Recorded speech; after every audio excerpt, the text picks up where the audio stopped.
I'm going to continue with this and show you how to draw perspective of other objects in the similar manner.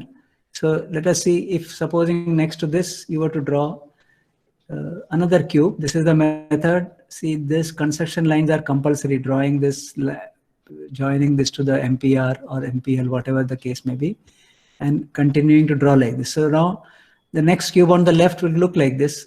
Some of you have done this.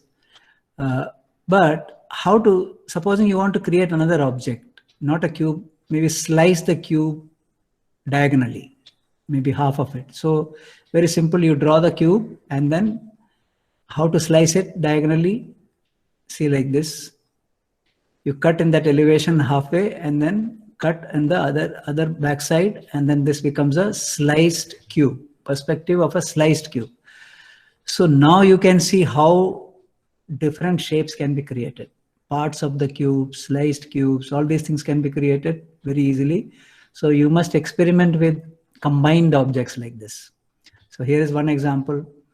Let us see the third example. Another object from the same, in the same manner, you create, say, one cube. But here you can see that how to construct a pyramid. Now pyramid, you know, that has a sharp pointed tip on the top. So if it is a square based pyramid, all you have to do is on the top square, you make a cross, and use this point to connect to all the other corners of the base. So you get a pyramid like this, perspective of a pyramid. Now same thing can be done at this level also. At this level or this level, you want to draw a pyramid here, all you have to do is make a cross on the top and join this cross, the junction of the cross into all four corners. So these are the ways, using one simple shape of a cube, you can create all different types of objects. Okay, so another example is here. See how to draw say a cylinder or a cone. To draw a cylinder, you have to do this. Even to draw a cone, you have to do this.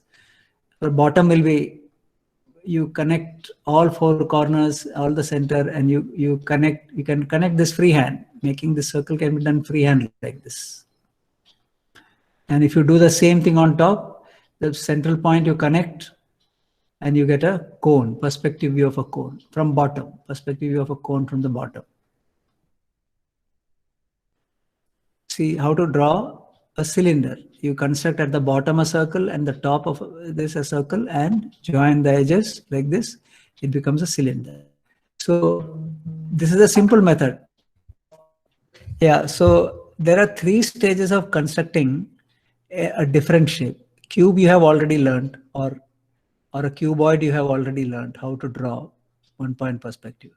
But to draw any other shape, for example, to draw a pyramid, this is what you have to do. Cross at the top and take the center, you get a pyramid. So different ways of drawing different objects. I explained, I had shown it to you earlier.